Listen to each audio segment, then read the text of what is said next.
Bonjour à tous, dans cette vidéo je vais résoudre les primitives 26 à 30. Donc commençons tout de suite avec la 26, primitive de 2x fois la racine cubique de 3x carré moins 9. Alors à nouveau, je constate que si je pose t à l'intérieur de ce qui se trouve à l'intérieur de ma racine cubique, donc en l'occurrence si j'appelle t 3x au carré moins 9, alors pourquoi de nouveau je me dirige vers une substitution? Parce qu'à nouveau je constate que j'ai une fonction de fonction, racine cubique, et à l'intérieur, j'ai la fonction de 3x carré moins 9.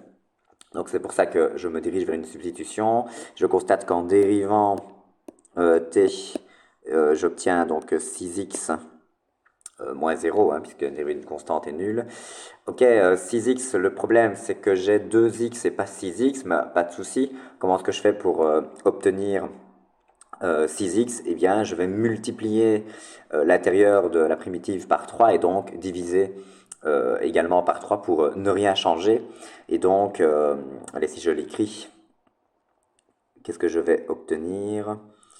Euh, donc, hop, je vais obtenir, donc, je vais multiplier l'intérieur par 3, donc 1 tiers.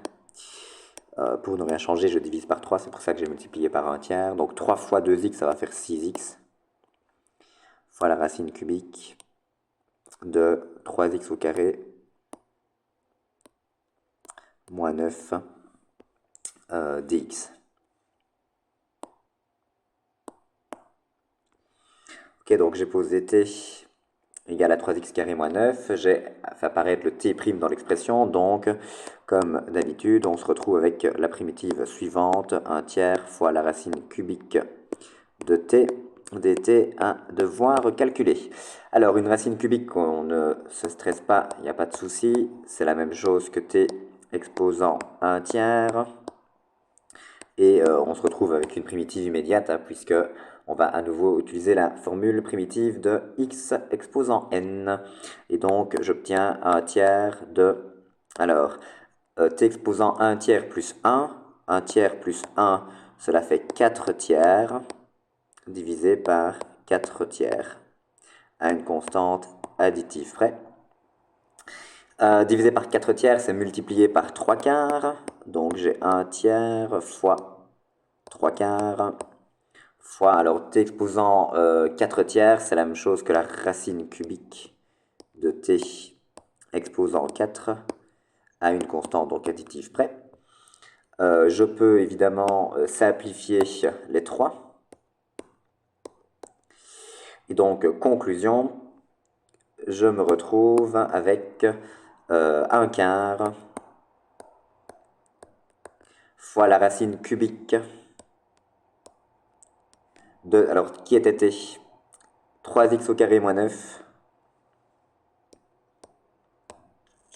3x au carré moins 9 exposant 4 à une constante additive près, et cela termine la résolution de la primitive 26. On entame donc tout de suite la résolution de la primitive 27.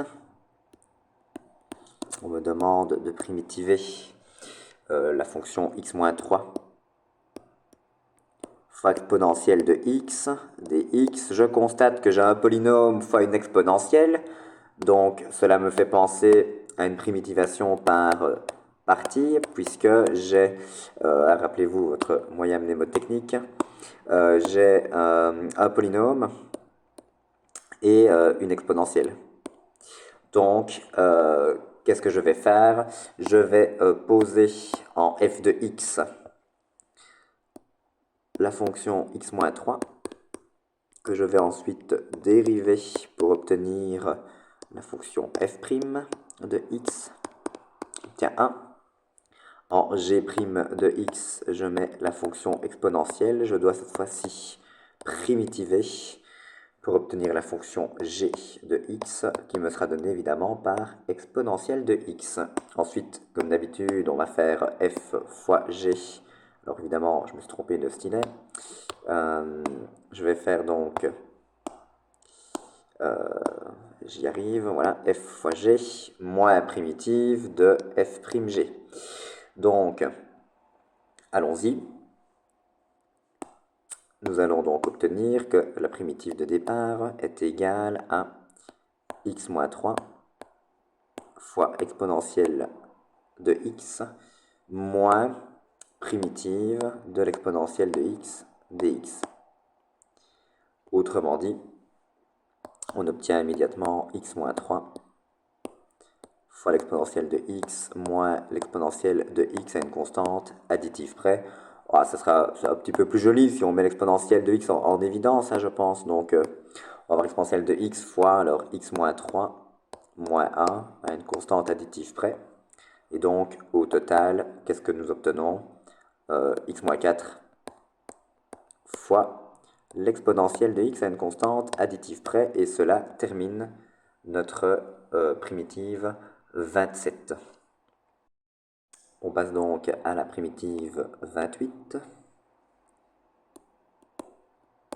Primitive, donc primitive de sinus de x sur 1 plus cosinus de x dx. Donc, à nouveau, je vais avoir recours, je pense que vous l'avez vu, à une substitution. Par contre, j'insiste, j'en ai parfois qui posent t égale à cosinus. Peut-être que certains l'ont fait d'ailleurs. Mauvaise idée, parce que si vous posez t égale à cosinus, ok, votre t' c'est moins sinus, donc on est content. Mais le problème, c'est que vous allez donc devoir ensuite primitiver 1 sur 1 plus t dt. Bon, en soi, vous allez me dire, c'est pas grave, je vais refaire, monsieur, une substitution à nouveau.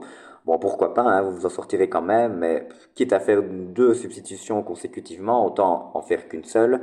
Et comme je vous le dis souvent, généralement, vous prenez tout ce qui est à l'intérieur d'une racine ou tout ce qui est au dénominateur. Donc c'est pour ça que je vais poser t égale à 1 plus cosinus de x. Sa dérivée, de toute façon le 1 ne me gênera pas quand je vais dériver, puisque la dérivée d'une constante c'est 0, donc c'est pour ça que ça ne me dérange pas de prendre tout. La dérivée de t donc, sera donnée par moins le sinus de x. Alors bon, il faut un petit peu compenser, on n'a pas exactement ça. Au numérateur, on n'a pas moins sinus de x, on a sinus de x, donc c'est pas de souci, je mets un moins ici, je mets un moins là-bas pour ne rien changer. Et donc, qu'est-ce que j'obtiens donc au total? Eh bien, j'obtiens moins primitive de 1 sur t dt. C'est une primitive qui est immédiate. On obtient donc moins le ln pardon, de la valeur absolue de t, qui était 1 plus cosinus de x, donc moins le ln de la valeur absolue de 1 plus cosinus de x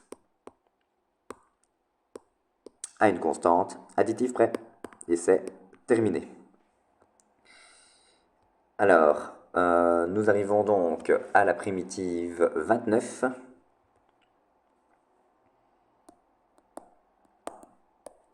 Primitive de cosinus du sinus de x fois le cosinus de x dx. Alors bon, on ne se laisse pas surprendre hein, du fait qu'on a une fonction assez bizarre, hein, finalement, cosinus de sinus de x, c'est vrai qu'on n'a pas l'habitude de la croiser. Cependant, bah, le principe reste le même, c'est-à-dire que je repère qu'il y a une fonction de fonction qui est donnée donc par cosinus de sinus. Quand j'ai une fonction de fonction, généralement, c'est toujours utile de considérer une substitution en posant t, je me suis trompé de stylet, en posant t égale à l'intérieur de la fonction de fonction, donc t égale à sinus de x. Jusqu'à présent, ça a fonctionné. Il est possible que si vous faites cela, que ça ne fonctionne pas, que votre t', vous n'arrivez pas à le faire apparaître, bah, pas de souci. À ce moment-là, c'est qu'il ne fallait pas faire une substitution. Mais je veux dire, ça ne coûte jamais rien d'essayer, quand on a une fonction de fonction, de poser t égale à l'intérieur de cette fonction de fonction. Donc, je calcule le t'. Dérivée de sinus, c'est cosinus de x. Et bien, ça tombe bien, puisque on a un fois cosinus de x dans notre expression de départ, et donc, par conséquent, cette primitive, eh bien, elle est égale à la primitive suivante, cosinus de t dt, puisque le t' c'est cosinus de x, et on a posé t égale à sinus de x qui se trouve à l'intérieur du cosinus. Donc c'est pour ça que je me retrouve avec primitive de cos de t dt. C'est une primitive qui est immédiate. Il s'agit là donc de la fonction sinus de t à une constante additive près. Et alors, c'était qui t? C'était sinus de x. Donc, bon voilà, je l'ai mis parce que ça m'amusait de considérer la fonction sinus de x. C'était ça, la fonction qui était finalement cachée dans cette primitive. Donc, primitive de cosinus de sinus de x fois cosinus de x. En fait, c'est une façon compliquée de dire, c'est la fonction sinus de x à une constante additive près. Ok, on arrive donc déjà à la 30e primitive. Donc allons-y pour cette 30e primitive où on me demande de primitiver. Ah bah ça va, la 30e ce ne sera pas la plus difficile je crois. Donc primitive de 3x au carré plus 2x moins 1 dx. Bon bah ok, on a une primitive ici, clairement, je pense à faire par décomposition. Je pense que normalement, vous n'avez pas dû avoir de problème pour cette primitive-là. Donc, je me permets d'aller relativement vite pour la rédaction. Hop. Et donc, on se retrouve avec trois primitives immédiates données par 3 fois x cube sur 3 plus 2 fois x au carré sur 2 moins x. Et en plus, les choses se mettent magnifiquement bien puisque nous pouvons simplifier ici les 3, là-bas les 2. Et donc finalement, on se retrouve avec une fonction, c'est joli puisque c'est x au cube plus x au carré moins x à une constante additive près. Cela clôture donc la résolution de la primitive 30 et donc c'est la fin de cette vidéo. Je vous remercie pour votre attention.